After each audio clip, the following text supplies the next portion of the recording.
Assalomu alaykum. Hurmatli hamqishloqlar, mahalla faollari,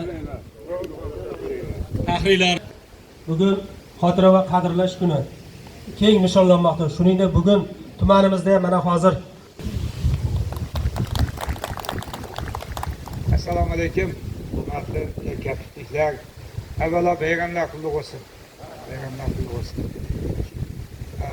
Kecha kelib bash qilingan inshootni ko'rib juda ham xursand bo'ldim. Nimaga? Chunki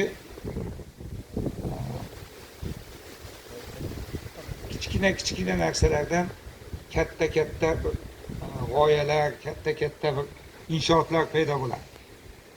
Biz o'zimizni ajdodlarimizga o'tgan mana shu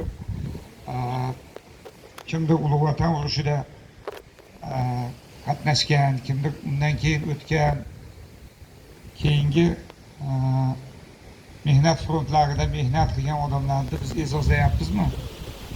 Siz bilan bizni mana shu harakatimizni ko'rib, yoshlarda ham shuna g'oya paydo bo'ladi. Yoshlarda ham g'oya paydo bo'ladi. Shuni davom ettirish istagi paydo bo'ladi albatta-da. Men hozir nimada tadbirda mana sektorlarimizga mana ma'muriy organlar rahbarlariga aytdim. Xitoyga borib keldik. Qishloqlarda yuribmiz, har bitta qishlog'i uyiga Xitoy bayrog'ini tikib qo'ygan. Havas qilasiz, havas qiladigan darajada. Birorta yirtig'i, birorta bir atayna ahamiyat bermaydigan narsasiga. Birorta bir dog' bosib qo'ygani yoki chang bosib qo'ygani, eskirib ketgani yo'q. Chunki vatanda tanlanmaydi. Tug'ilib o'sgan joy o'zimizning vatanimiz. Bundan uyalmaslik ham kerak. Navarot uni bir yuqoriga ko'tarib, boshqalarga bir namuna bo'ladigan narsa qilish kerak. Mana mashhurimiz ham bitta mentalitetimiz bizda. Mana shu qilgan ishimiz ham bitta mentalitetimiz. O'tganlarni xotirlash, o'tganlarni ruhini shod qilish. Nimadir ishlarga sarflab ham o'rarmidik, yo'q ham bo'lib ketadi. O'zi men hamma joyda aytamanki, mana shu yakka-tutdan borib o'rganinglar odamlarni bir nimaligini, nima deydi, bir uyushganligini, odamlarni bir hali oqibatini deyman. Ayniqsa darshanalarida kelib juda ham xursand bo'laman. Yosh bolalar ham yurgan. Xudo xolasa o'rtadan 10 yil o'tar, 20 yil o'tar, ular bizni yoshimizga kiradi shular. Ular davom ettiradi keyin shuni. Bizga ota-bobomiz shularni qoldirib ketgan aslida. Ko'p joyda men bitta narsani gapiramanki,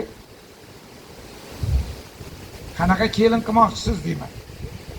Iboli, hayoli, turli xil haligi g'iybat bunday narsalarga aralashmaydigan, qo'li shirin, bir o'qimishli bir qizni kelin qilmoqchimisiz? Shunaqa qiz tarbiyalang. Qanaqa yigitni kuyov qilmoqchisiz? Sog'lom, baquvvat, bir haligi harom har narsaga yurmaydigan, qo'lida bir biz kelajakni qanday ko'rmoqchi bo'lsak, shunaqa yoshlar tarbiyalashimiz kerak. Shundagina bizni turmush darajamiz, bizni juda ko'p yangiliklar kirib kelyapti. Hozir bozor iqtisodiyoti kirib kelyapti. Zo'r. Lekin oldin ham gaplashganmiz. Bu bilan birga qancha negativ narsalar kirib kelyapti. Agar biz o'zimiz himoya qilmasak, mana shunaqa sizlarga o'xshagan qishloqning nuroniylari, oqsoqollari mahkam turib o'zimizni mentalitetni ushlab qolmasak, ne'matlar shukur qilishimiz kerak. Mana shunday davrada bilmaydi. Masjid qurib qo'ygan kirib birov namoz o'qiy olmaydi. Assalomu alaykum so'rash mumkin emas ekan. Bu kunlarga shukrona keltirish kerak. Mana hozir biz ham o'sha xotira maydonida Qur'on tilovat qilib, haqlarga duo qildik. Yaxshi yo'lga boshlab, astedan harakat qilsak, Xudo xolasa O'zbekiston birorta davlatdan kam bo'lmaydi. Ilohim yurt tinch bo'lsin, yurtboshi omon bo'lsin, yurtimizda doim yaxshi kunlar bo'lsin. Mana shunaqa yaratuvchanlikdan, mana shunaqa yangiliklardan hech qachon charchamaylar. Aytyapman-ku, boshqa qishloqlarga, boshqa joyga qayerga borsam ham sizlarni namuna qilaman. Ilohim mana shu ruh hech qachon sizlarni tark qilmasin. Bayramlaring qulluq bo'lsin. Rahmat hammalaring. Rahmat Rasuljon Karimovich. Endi oqsoqol hoji bolalar kelsalaring mana to'lqinga kelinglar birga bir tadbirini o'tkazib qo'yamiz endi ochilib kelinglar endi. Keling hoji aka kelinglar. Turib kelaveringlar.